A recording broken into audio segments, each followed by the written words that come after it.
Sir ये बताइए, मुज़ाकरात हो रहे हैं, होने जा रहे हैं और ये कहा जा रहा है कि 1 point agenda all parties conference Eid के बाद मुनक्किद होगी। सिराजुल हक साहब काफी ज्यादा मुतहरिक नजर आ रहे हैं, खान साहब से मुलाकात भी हुई है।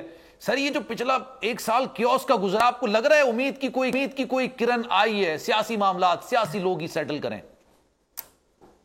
बिस्मिल्लाहिर्रहमानिर्रहीम। देखें, इस वक्त पाकिस्तान को मौजूदा गंभीर हालात से निकालने के लिए सियासी और मुआशी जो मकदार है उसमें से निकालने के लिए वाहिद एक ही रास्ता है, वो ये है कि फौरी, फ्री और फ्रेश जो है वो इलेक्शन करवाए जाएं। और सबसे पहले तो पंजाब और केपीके के इलेक्शन आइन और कानून के मुताबिक हो, और फिर अगर तो मौजूदा इंपोर्टेड और फाशिस्ट हुक्मरान इस बात के ऊपर राजी है और सीरियस है कि मुल्क बचाना है, मुल्क की इकोनॉमी को बचाना है, पाकिस्तान के अंदर आइन की अमलदारी लानी है, तो फिर बैठ के एक एजेंडे के ऊपर फौरी तौर पे मुज़ाकरात कर लें कि कौमी असम्बली को भी तहलील कर दें और इकट्ठा इलेक्शन अगले 2-2.5 महीने के अंदर अगर तय करते हैं तो मैं ये समझता हूँ कि इससे ज्यादा सूटेबल जो है ना और कोई एप्रोप्रिएट और ऑप्टिमल जो है ना कोई सोल्यूशन नहीं है। लेकिन अगर वो ये कहें कि डिलेइंग टैक्टिक्स इस्तेमाल करके वो इस 14 मई के इलेक्शन को भी डिले करा दें, केपीके के इलेक्शन को सर ये मुज़ाकरात इसीलिए तो हो रहे हैं, और किस चीज के, मतलब मुज़ाकरात इसलिए थोड़ी हो रहे हैं कि 14 मई को इलेक्शंस कराने हो। आपको क्या लगता है कि सिराजुल हक साहब जो मुतारिक हुए होंगे वो किस लिए हुए होंगे? जो तो 14 मई का इलेक्शन है वो तो हर हाल में आइन और कानून और जो कानून की सुपरमेसी है और कानून का जो जिसे कहते हैं ना सुप्रीम कोर्ट की जो इज्जत और वकार है, मैं ये समझता हूँ कि उसका तकाजा है कि 14 मई को हर हाल में पंजाब के अंदर इलेक्शन हो, हर हाल में। ठीक है, तो कोई कंप्रोमाइज भी नहीं है ना। फिर मेरे ख्याल से मुज़ाकरात शुरू होने से पहले खत्म हो जाएंगे अगर यही सारा मामला रहा, क्योंकि हुकूमत तो नजर नहीं आती। आज सच कोई मुज़ाकरात शुरू नहीं हुए। खान साहब ने 3 रुकनी कमेटी बना दी है, लेकिन एक ही चीज के ऊपर है यार कि आइन और कानून के मुताबिक चलो, आइन और कानून के मुताबिक चलो। अगर 14 मई को पंजाब के अंदर इलेक्शन नहीं होते तो फिर सुप्रीम कोर्ट की तो रिट खत्म हो गई ना। फैयाज साहब, ये ब्रेक पर जाने से पहले मैंने कह रहा था आपसे, अगर आपने ये 14 मई वाली बात करनी है और सुप्रीम कोर्ट का वर्डिक्ट सामने, पूरी दुनिया, पूरा पाकिस्तान ये कह रहा है कि जनाब इलेक्शंस आपने करवाने हैं, इलेक्शंस के अलावा कोई हल नहीं है, तो सर ये बताइए फिर मुज़ाकरात किस चीज पर हो रहा है, मतलब किस चीज पर होने चाहिए? भाई मुज़ाकरात कौमी असम्बली के हवाले से हैं कि कौमी असम्बली का इलेक्शन जो है वो ये नकम्मों के हाथ में उस तरह आया हुआ है जैसे बंदर के हाथ में उस तरह आ जाए तो वो पूरे जंगल के जानवरों का भी बेड़ा गर्क करता है, अपने भी बेड़ा गर्क करता है।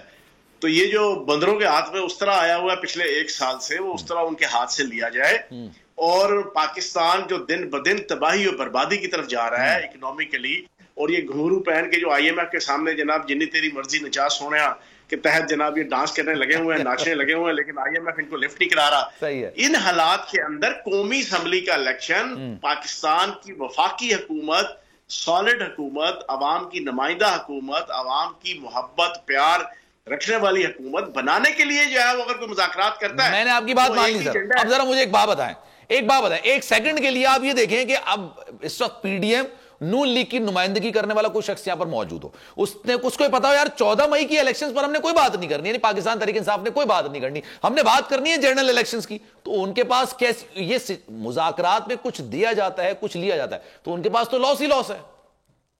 देखें, मैं ये अपनी जाती राय दे रहा हूं। अच्छा, आपकी राय? कोई पार्टी की सुने पार्टी की राय नहीं है, लेकिन अगर मुज़ाकरात वो इस बात पे आते हैं कि ठीक है जी हम कौमी असम्बली और चारों असम्बलियों का इजलास इकट्ठे इलेक्शन हेल्ड करवाते हैं, उसके लिए आप जनाब जून की, जुलाई की कोई डेट तय कर लें या अगस्त की भी कोई शुरू की डेट तय कर लें, तो कोई चीज सेंसिबल है, तो समझ में आती है।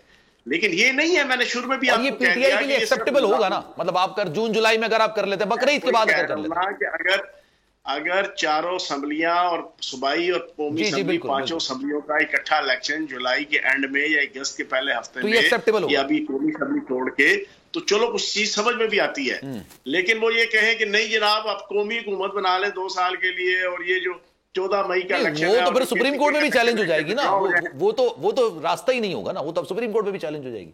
ऐसा तो नहीं है ना कि कोई भी जाके एप्लीकेशन दायर कर देगा इस पे। तो फैयाज साहब ये बताइएगा कि अगर लेट सपोज अगर वो कहते हैं कि आपको जुलाई अगस्त तक आ जाएं, अक्टूबर की तरफ नहीं जाते, मई को भी छोड़ दें, बीच के तो कोई रास्ता निकाल रहे हैं, खान साहब आमादगी जाहिर कर देंगे इस पे? देखें, नवाज शरीफ आमादगी जाहिर नहीं कर रहा ना, नवाज शरीफ को पता है कि आसिफ जरदारी के साथ आलमी एस्टेब्लिशमेंट ने, अमेरिकन ने कोई कमिटमेंट्स दी हुई है कि अगला वजीर आजम बिलावल जरदारी को बनाया जाएगा। जो बाइडेन एडमिनिस्ट्रेशन के साथ आसिफ जरदारी के और पीपल्स पार्टी के हुसैन हक्कानी के सरसदके और बाकी भी जो दो चार, ये आपकी खबर है, ये आपका तज्जिया है? नहीं, ये मेरी खबर भी है और मेरा तज्जिया भी है। अच्छा। ये दोनों चीजें हैं। ठीक है। और इस वजह से आसिफ जरदारी को तो बहुत जल्दी है, लेकिन उसे ये नहीं पता कि दुनिया की अरेंजमेंट नहीं चलती, ऊपर अल्लाह पाक की जात भी बैठी है। बेशक अल्लाह पाक की जात की जो अरेंजमेंट है वो क्या है, वो तो आपको खल्के खुदा और मखलूक खुदा के जो सेंटिमेंट्स हैं इनके हवाले से और हमारे हवाले से, इनके हवाले से और इमरान खान साहब के हवाले से वो सारी दुनिया को तो सर एक मफरूजा ये भी है कि खान साहब पे मकबूलियत तो बहुत है लेकिन कबूलियत नहीं है। अब नवाज शरीफ साहब इस वक्त आपको पता है सऊदी अरब के अंदर मौजूद है, तो पहले वो कबूलियत करवा रहे हैं फिर मकबूलियत की तरफ आएंगे, क्या करेंगे? अच्छा सलमान भाई, एक तो थोड़ा सा आहिस्ता आहिस्ता चलो, पता नहीं आपने अफ्तारी में क्या खाया है ना, आप बहुत तेज चल रहे हैं। सर मैं तो आपसे सीखता हूँ ना, आप इतना तेज भागते हैं, मैं आपके पीछे पीछे सवाल पूछ के 1.5 मिनट बोलने दिया। अच्छा चले बटेरा खाया महंगाई में कौन बटेर खाएगा इस वक्त? सर आप 10 रुपए बढ़ गए के बाद आप 15 सेकंड बाद फटक करके दूसरे सवाल पे आ जाते हो।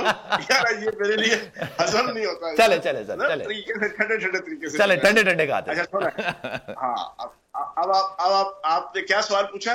मैंने कहा सर ये मकबूलियत की जो बात की जाती है, एक मफरूजा है कि खान साहब की मकबूलियत है, कबूलियत नहीं है। बात यह है कबूलियत अल्लाह पाक के पास है, कबूलियत अल्लाह पाक की बारगाह में है, कबूलियत खल्के खुदा की खिदमत करने की सूरत में अल्लाह के साथ है। कबूलियत इस वक्त सिर्फ और सिर्फ जनाब वही हस्ती जो ऊपर बैठी है, हमारा ईमान है ये, और ये रमजान का महीना है और हम इस महीने के अंदर मजीद हमारा ईमान मुस्तहकम हो जाता है। कबूलियत उधर से ही है और अल्लाह पाक करम करेगा नबी पाक के सदके, इंशाल्लाह ये इलेक्शन अगले महीने कराएं या उससे अगले महीने कराएं या उससे अगले साल करवाएं या उससे अगले साल करवाएं। इन फाशिस्ट हुक्मरानों को, इन इंपोर्टेड हुक्मरानों को, इस पीडीएम को, इस 13 गली सड़ी अचार की मिक्स अचार पार्टी को लोगों ने वोट नहीं देने, लोगों ने छित्तर मारने हैं। तो ये इनकी गलतफहमी है कि इलेक्शन को डिले करवा के या कोई कौमी हुकूमत बनवा के वो इमरान खान की मकबूलियत को कम कर लेंगे, या कोई अमेरिका की मर्जी और मंशा से और अमेरिका की जनाब सरपरस्ती में ये बिलावल जरदारी को यहाँ पर उस नमूने को जनाब यहाँ पर वजीर आजम बनवा लेंगे। ये उनकी गलतफहमी है। ठीक है सर। हवाए नफ्स की है हुक्मरानी, लुटेरा कर रहा है पासबानी। बोल न्यूज के मार्केटिंग हेड आकाश राम ताहा लापता, तफ्तीशी इदारे जवाब देने से कासिर, अहले खाना परेशान, बेटे की जुदाई में मां गम से निढाल। जो बच्चो हिंदू पर आए थे जो को पाकिस्तानी, मुझे मेहरबानी करे पंहिंजो आकाश वापस कयो।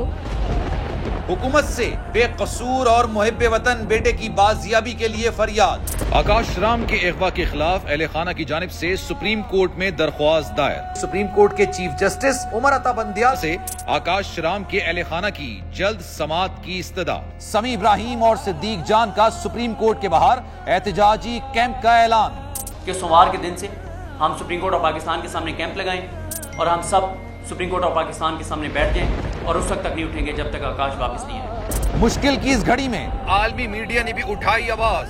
CNN, आज तक, इंडिया टुडे, टाइम्स नाउ समेत आलमी मीडिया ने आकाश राम के अगवा के खिलाफ दिया बोल का साथ। उफ क्या जुल्म है, बोल इंसाफ का मुंतजिर।